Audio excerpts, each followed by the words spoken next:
Assalamualaikum warahmatullahi wabarakatuh. Di sebuah desa kecil di pinggir pantai Jawa, masyarakat hidup sederhana namun penuh dengan keyakinan mendalam terhadap agama. Mereka percaya bahwa setiap kejadian alam adalah tanda kekuasaan Tuhan, dan bahwa pemimpin spiritual adalah perantara yang menghubungkan mereka dengan Yang Maha Kuasa. Namun, di balik kedamaian itu, sebuah bayang-bayang kelam mulai muncul. Di tengah desa tersebut, muncullah seorang pria bernama Sugito, yang mengaku sebagai seorang Habib, keturunan Nabi. Penampilannya sangat meyakinkan. Sorban putih bersih, jubah panjang, dan tutur kata yang penuh hikmah. Dengan cepat, Sugito menjadi tokoh yang dihormati. Namun, tidak ada yang tahu bahwa di balik senyuman ramahnya, ia menyimpan rahasia besar. Sugito sebenarnya hanyalah seorang pria biasa yang dulunya adalah seorang pedagang gagal. Setelah ditipu oleh rekan bisnisnya, ia kehilangan segalanya. Harta, keluarga, dan martabat. Dalam keputusasaannya, ia mendalami ilmu manipulasi dan sihir hitam dari buku-buku tua yang ia temukan di pasar gelap. Ia bertekad untuk mendapatkan kembali kejayaan dengan cara apapun, meskipun itu berarti menipu orang-orang yang mempercayainya. Ketika pertama kali tiba di Tanah Luhur, Sugito melihat peluang besar. Desa itu miskin, tapi masyarakatnya sangat taat beragama. Dengan mudah ia meraih kepercayaan mereka. Dalam waktu beberapa bulan, ia telah menjadi pemimpin spiritual desa. Masyarakat datang kepadanya untuk meminta nasihat, doa, bahkan untuk menyelesaikan konflik. Namun, ambisi Sugito jauh melampaui sekadar menjadi pemimpin desa. Sugito mulai merencanakan sesuatu yang besar. Ia tidak hanya ingin kekayaan, tetapi juga kekuasaan. Ia ingin menjadi pemimpin yang dihormati di seluruh wilayah pesisir, bahkan jika itu berarti menggunakan cara-cara terlarang. Saat itulah ia mendengar sebuah legenda kuno tentang Putri Duyung. Legenda itu diceritakan oleh seorang nelayan tua yang sering duduk di tepi pantai sambil mengisahkan cerita-cerita dari masa lalu. Menurut cerita, di bawah laut dekat Tanah Luhur, ada kerajaan duyung yang dipimpin oleh seorang ratu bernama Neila.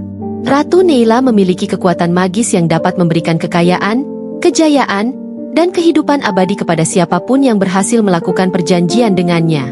Namun, ada syaratnya. Ritual untuk memanggilnya harus dilakukan dengan niat murni dan tanpa tipu daya. Sugito, yang mendengar cerita ini, tidak peduli dengan niat murni atau moralitas. Ia hanya melihat peluang besar untuk mencapai ambisinya. Dengan bekal ilmu sihir hitam yang ia pelajari, ia mulai mempersiapkan ritual untuk memanggil Ratu Neila. Untuk melaksanakan rencana besarnya, Sugito memanfaatkan pengaruhnya di desa. Ia meminta masyarakat untuk mengumpulkan barang-barang berharga, seperti emas, perak, dan permata, dengan alasan untuk amal demi keberkahan desa. Tanpa curiga, masyarakat patuh dan menyerahkan harta mereka. Harta itu sebenarnya akan digunakan oleh Sugito sebagai persembahan dalam ritual pemanggilan. Namun, Sugito tahu bahwa ritual ini tidak akan berhasil hanya dengan persembahan materi. Ia membutuhkan sesuatu yang lebih kuat, energi kehidupan dari seseorang yang memiliki jiwa suci. Untuk itu, ia mulai mencari seseorang yang bisa ia manfaatkan. Pilihannya jatuh pada seorang gadis muda bernama Alia, putri seorang nelayan miskin. Alia dikenal sebagai gadis yang polos dan penuh kebaikan, sering membantu orang tua di desa tanpa meminta imbalan. Sugito mendekati Alia dengan dalih ingin menjadikannya murid spiritual. Ia mengajarinya doa-doa dan ritual kecil, membuat Alia percaya bahwa ia adalah sosok suci yang dapat membimbingnya. Dalam waktu singkat, Alia menjadi sangat percaya pada Sugito, tanpa mengetahui bahwa ia adalah bagian dari rencana gelap. Setelah berminggu-minggu persiapan, malam ritual akhirnya tiba. Sugito memilih malam bulan purnama, sesuai dengan petunjuk dari buku sihir hitamnya. Di sebuah pantai terpencil yang jauh dari desa, ia mengatur semua persembahan, emas, permata, dan seikat bunga yang hanya tumbuh di tepi laut. Alia dibawa ke tempat itu, tanpa mengetahui apa yang sebenarnya akan terjadi. Sugito mulai membaca mantra dari buku sihir hitamnya. Mantra itu terdengar seperti bisikan yang mencekam, menggema di antara suara ombak. Angin laut yang tadinya tenang tiba-tiba berubah menjadi badai kecil, seolah-olah alam merespons energi gelap yang terpancar dari ritual tersebut. Alia mulai merasa takut, tetapi Sugito meyakinkannya bahwa ini adalah bagian dari proses spiritual. Gadis itu, yang tidak tahu apa-apa, hanya bisa berdoa dalam hati. Namun, saat ritual mencapai puncaknya, sesuatu yang tidak terduga terjadi. Dari dalam laut, muncul sebuah cahaya hijau yang semakin mendekat. Air laut mulai berputar, membentuk pusaran besar. Dari pusaran itu, muncullah sesosok wanita dengan ekor bersinar emas, Ratu Neila. Ratu Neila adalah makhluk yang luar biasa indah, namun aura kekuatannya begitu kuat sehingga membuat siapapun merasa kecil di hadapannya. Mata hijau tajamnya menatap langsung ke arah Sugito, seolah-olah membaca seluruh isi hatinya. Ia berbicara dengan suara yang dalam dan bergema, "Siapakah yang memanggilku? Apa yang kau inginkan?" Sugito, dengan suara gemetar namun penuh keyakinan, menjawab, "Aku ingin kekayaan, kejayaan, dan kehidupan abadi. Aku telah mempersiapkan persembahan sesuai dengan syaratmu." Namun, Neila tersenyum tipis, senyuman yang tampak mengetahui lebih dari apa yang dikatakan Sugito. Ia berkata, "Kekayaan dan kejayaan bukanlah hal yang bisa kau beli. Kau telah memanggilku, tetapi ingatlah, setiap permintaan memiliki harga yang harus dibayar." Sugito mengangguk tanpa ragu, yakin bahwa ia telah memenangkan langkah pertama dari rencana besarnya. Namun, ia tidak menyadari bahwa malam itu akan menjadi awal dari kehancuran yang jauh melampaui apa yang pernah ia bayangkan. Ratu Neila memandang Sugito dengan tatapan tajam yang seolah-olah menembus jiwanya. Sosok duyung bermahkota itu melayang di atas air. Auranya memancarkan kekuatan yang tak bisa dilukiskan dengan kata-kata. Suara dalam dan magisnya memecah keheningan malam. "Kau meminta kekayaan, kejayaan, dan kehidupan abadi. Permintaanmu besar, manusia. Tetapi, semua itu memiliki harga." Sugito menelan ludah, gugup namun penuh tekad. "Aku siap membayar harga apapun," katanya, berusaha menunjukkan keberanian, meskipun hatinya berdebar kencang. Neila tersenyum tipis, senyuman yang membuat udara di sekitar terasa lebih dingin. "Baiklah," katanya, "aku akan memberimu apa yang kau inginkan. Namun, kau harus menyerahkan sesuatu yang berharga, tidak hanya materi, tetapi juga sesuatu yang tidak dapat kau gantikan, kepercayaan jiwa yang murni." Sugito tidak memahami sepenuhnya maksud Ratu Neila. Baginya, semua ini hanyalah langkah menuju kejayaan. "Apa yang harus aku lakukan?" tanyanya. Ratu Neila menunjuk Alia, yang berdiri dengan ketakutan di belakang Sugito. "Gadis ini," katanya, "jiwanya bersih dan tak tercemar oleh dosa. Aku membutuhkan energinya untuk menyelesaikan perjanjian ini. Tanpa itu, permintaanmu tidak akan terpenuhi." Alia memandang Sugito dengan mata melebar. "Habib, apa maksudnya? Apa yang akan terjadi padaku?" tanyanya dengan suara gemetar. Sugito tahu bahwa menyerahkan Alia adalah kunci untuk mendapatkan apa yang ia inginkan. Namun, gadis itu telah mempercayainya sepenuh hati. Alia menganggap Sugito sebagai pembimbing spiritualnya, seseorang yang akan melindungi dan membawanya lebih dekat kepada Tuhan. Tetapi dalam pikiran Sugito, kepercayaannya sendiri sudah lama ternoda oleh ambisi dan keserakahan. "Alia," katanya dengan nada menenangkan, "ini adalah ujian spiritual. Kau harus percaya bahwa ini adalah jalan untuk membawa berkah bagi desa kita." Alia tidak tahu harus berkata apa. Ia menggenggam tangan Sugito, berharap menemukan keyakinan di dalamnya. Namun, jauh di dalam hatinya, ia merasakan sesuatu yang tidak benar. Sugito, dengan hati yang dipenuhi ambisi, akhirnya berkata kepada Neila, "Baiklah, aku akan menyerahkan Alia." Ratu Neila tersenyum lebar, tetapi senyuman itu tidak menunjukkan rasa puas, melainkan senyuman seseorang yang telah menangkap mangsanya. Ritual dimulai dengan Sugito melafalkan mantra dari buku sihir hitam yang ia bawa. Suara mantra itu seperti bisikan yang bergema, membawa hawa dingin yang merayap ke tulang. Neila melayang di atas pusaran air, memandu Sugito dengan gerakan tangan yang anggun namun penuh kekuatan. Alia berdiri di tengah lingkaran persembahan, dengan air mata mengalir di pipinya. Ia tidak lagi percaya pada kata-kata Sugito, tetapi ia tidak berdaya untuk melarikan diri. Tubuhnya terasa berat, seolah-olah ada kekuatan tak terlihat yang mengikatnya di tempat. Ketika mantra mencapai puncaknya, Neila mengangkat tangannya tinggi-tinggi, dan dari telapak tangannya keluar cahaya hijau terang yang mengarah langsung ke Alia. Gadis itu terjatuh ke lututnya, merasakan energi hidupnya perlahan-lahan tersedot keluar. Namun, Sesuatu yang tidak terduga terjadi. Ketika cahaya itu hampir sepenuhnya menyelimuti Alia, sebuah suara lain terdengar dari kegelapan. "Hentikan!" teriak seseorang. Dari bayangan pepohonan di dekat pantai, muncul seorang pria tua berjubah coklat. Ia adalah Ki Jaya, seorang dukun tua yang telah lama mengasingkan diri dari desa. Ki Jaya dikenal sebagai penjaga tradisi kuno yang melibatkan harmoni antara manusia dan alam. Ia telah mengamati Sugito selama berminggu-minggu dan mengetahui niat buruknya. "Sugito," kata Ki Jaya dengan suara tegas, "kau telah melanggar batas. Kau menggunakan kepercayaan orang-orang untuk memenuhi ambisimu. Kau bahkan rela mengorbankan jiwa seorang gadis yang tidak bersalah. Ini bukan jalan yang benar." Sugito tersentak mendengar suara itu, tetapi ia berusaha menjaga wibawanya.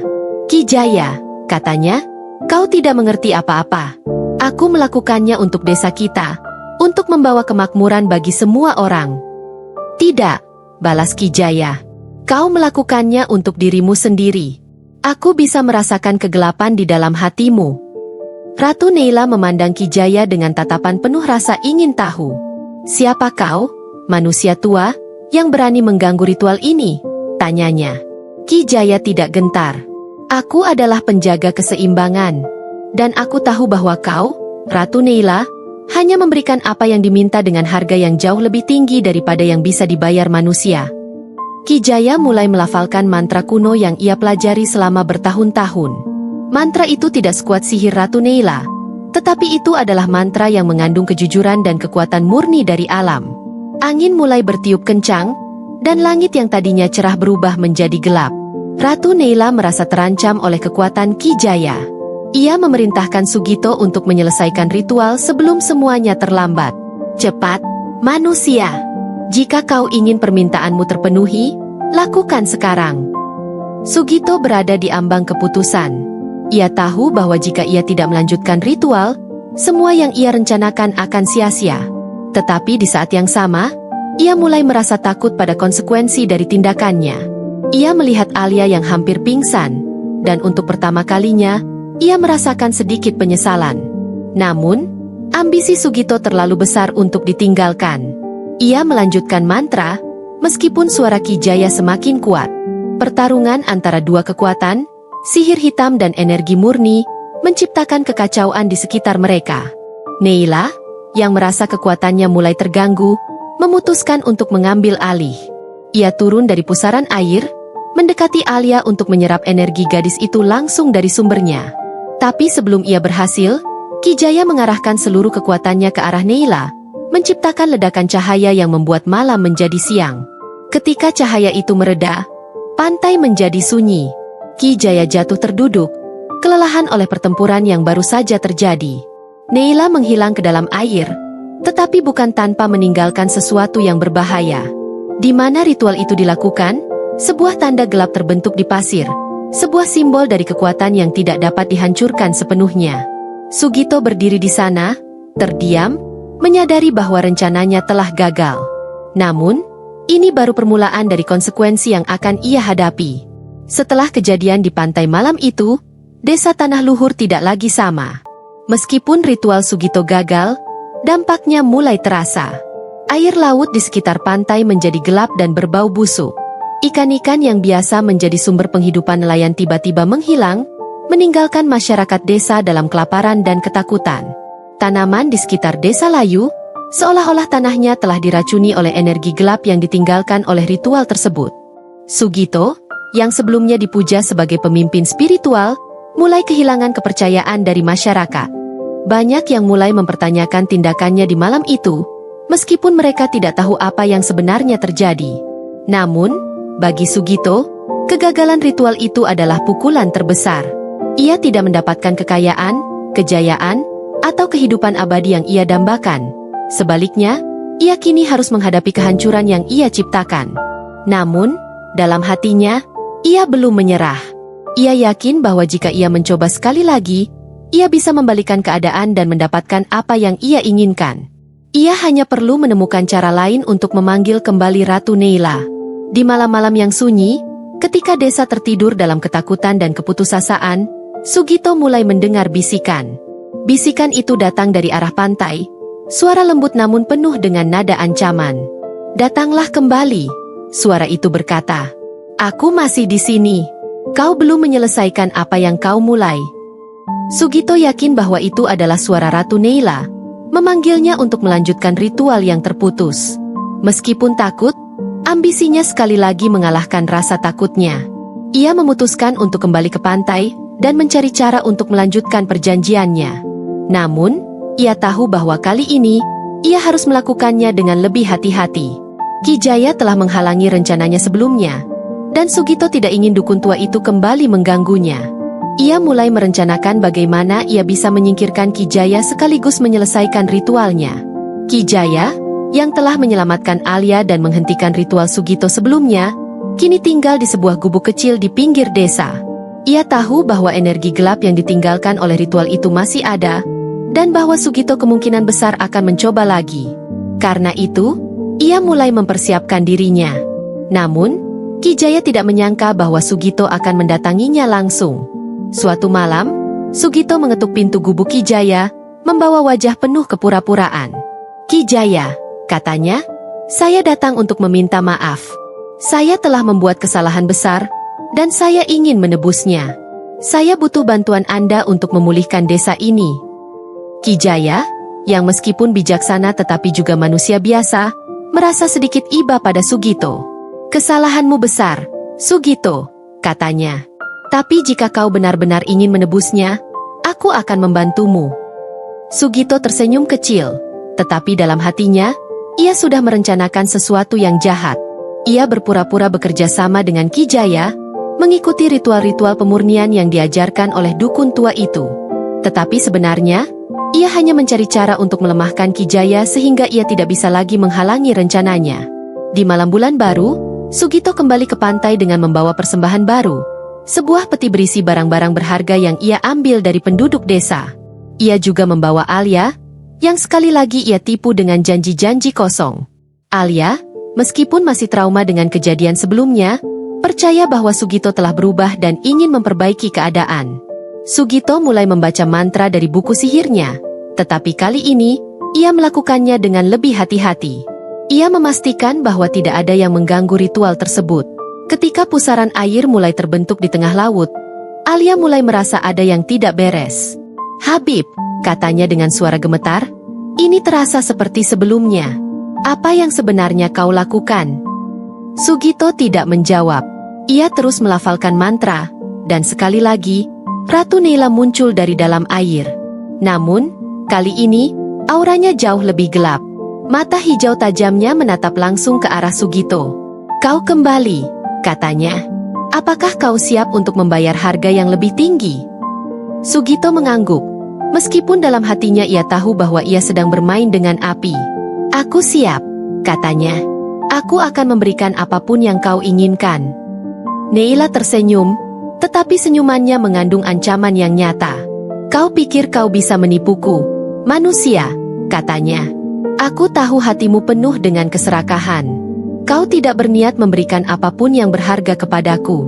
Tetapi kali ini, aku tidak akan membiarkanmu lolos." Tiba-tiba, Neila mengarahkan tangannya ke arah Alia.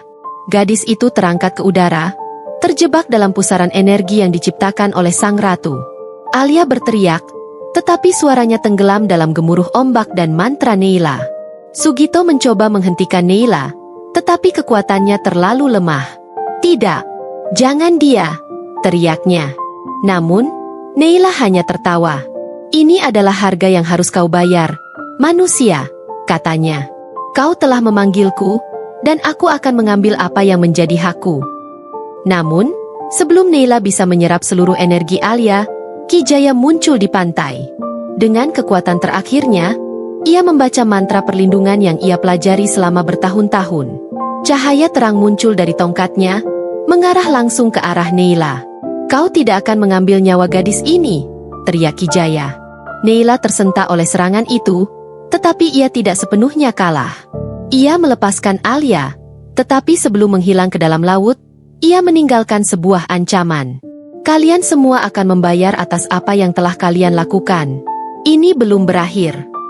Pagi setelah kemunculan Ratu Neila, tanah luhur terbangun dalam suasana yang tidak biasa. Langit yang biasanya cerah tampak muram, diselimuti awan kelabu. Angin pantai membawa aroma asin yang bercampur dengan bau busuk, membuat para nelayan merasa was-was. Air laut berubah menjadi gelap, seperti tinta hitam, dan ombak yang biasanya menenangkan kini berdebur dengan ganas, seakan-akan alam sedang memberontak. Penduduk desa mulai berbisik tentang kutukan yang menghantui mereka. Beberapa bahkan mengaku mendengar bisikan aneh dari arah laut di malam hari. Sebagian besar penduduk merasa ini adalah hukuman atas kesalahan mereka, meskipun mereka tidak tahu apa yang sebenarnya terjadi. Namun, ada yang mencurigai Sugito, Habib palsu yang sebelumnya dihormati. Beberapa dari mereka mulai berbicara tentang ritual aneh yang dilakukannya, tetapi tidak ada yang berani langsung menuduh. Sementara itu, Ki Jaya terbaring lemah di gubuknya. Energi yang ia gunakan untuk melawan Ratu Neila telah menguras kekuatannya. Alia merawatnya dengan penuh perhatian, merasa berutang budi pada dukun tua itu. Namun, di dalam hatinya, Alia juga merasa hancur. Kepercayaannya kepada Sugito telah benar-benar hilang, dan ia merasa bersalah karena pernah mempercayainya. Sugito kembali ke rumahnya, tetapi tidak ada lagi ketenangan di sana. Pikiran tentang kegagalannya terus menghantuinya, dan bayangan wajah Alia yang hampir kehilangan nyawanya membuatnya merasa bersalah. Namun, lebih dari rasa bersalah, ia merasa takut. Ancaman Neila masih terngiang-ngiang di telinganya. Ini belum berakhir. Malam-malamnya dipenuhi mimpi buruk. Dalam mimpinya, ia melihat desa dilanda banjir besar yang membawa kehancuran. Ia melihat wajah Ratu Neila yang tersenyum sinis sambil berbisik, "Semua ini adalah akibat dari keserakahanmu." Sugito mulai merasa kehilangan akal. Ia mencoba membaca buku-buku sihirnya untuk mencari cara mengembalikan keadaan. Tetapi setiap mantra yang ia coba justru memperburuk keadaan. Persembahan yang ia kumpulkan dari penduduk desa kini terasa tidak berguna. Sugito tahu bahwa satu-satunya cara untuk memperbaiki semuanya adalah dengan menghadapi Ratu Neila sekali lagi. Tetapi ia tidak tahu bagaimana caranya. Di bawah laut, jauh dari penglihatan manusia, Ratu Neila merencanakan pembalasannya. Meski ia mundur dalam pertempuran melawan Ki Jaya, kekuatannya tidak sepenuhnya hilang. Sebaliknya, energi yang ia serap dari ritual Sugito telah membuatnya semakin kuat. Ia memanggil makhluk-makhluk laut bawahannya, makhluk-makhluk menyeramkan yang setia kepadanya, untuk bersiap menyerang tanah luhur. Manusia-manusia itu harus dihukum, katanya kepada bawahannya. Mereka telah melanggar perjanjianku, dan kini mereka harus merasakan akibatnya. Neila mempersiapkan kutukan yang lebih besar dari sebelumnya. Ia menggunakan kekuatannya untuk memanipulasi laut, menciptakan badai besar yang mulai mendekati tanah luhur. Namun, sebelum badai itu mencapai daratan, ia memutuskan untuk memberikan peringatan terakhir kepada manusia. Malam itu, beberapa penduduk desa mengaku melihat sosok duyung dengan mata hijau bersinar di tepi pantai. Neila tidak muncul sepenuhnya, tetapi suaranya yang bergema terdengar jelas. "Kalian masih punya waktu untuk menyerahkan Habib palsu itu dan memohon pengampunan. Jika tidak, desa ini akan tenggelam selamanya." Ketakutan mulai menyelimuti penduduk desa. Mereka berkumpul di balai desa untuk membahas peringatan dari Neila. Beberapa dari mereka mulai menuntut agar Sugito diserahkan kepada Ratu Neila. "Dialah penyebab semua ini," kata seorang nelayan tua. "Jika kita menyerahkannya, mungkin kutukan ini akan berakhir." Namun, ada juga yang merasa bahwa menyerahkan Sugito tidak akan cukup.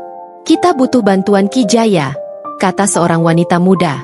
"Hanya dia yang bisa melindungi kita." Di tengah kekacauan itu, Sugito mendengarkan semuanya dari kejauhan. Ia merasa dikhianati oleh masyarakat yang dulu memujanya, tetapi ia tahu bahwa ia tidak bisa menyalahkan mereka. Dalam keputusasaan, ia memutuskan untuk mengunjungi Ki Jaya sekali lagi, berharap bahwa dukun tua itu akan membantunya. Namun, Ki Jaya, yang masih lemah, menolak untuk membantu Sugito. "Kesalahanmu terlalu besar, Sugito," katanya. "Dan kau melakukannya bukan karena kebodohan, tetapi karena keserakahan. Aku hanya bisa membimbingmu ke jalan yang benar, tetapi jalan itu harus kau tempuh sendiri." Sugito merasa marah dan putus asa. Ia meninggalkan gubuk Ki Jaya dengan pikiran yang kacau. Namun, dalam perjalanan pulang, ia bertemu dengan sekelompok penduduk desa yang telah memutuskan untuk menangkapnya dan menyerahkannya kepada Ratu Neila. Kau harus membayar untuk apa yang telah kau lakukan, teriak mereka.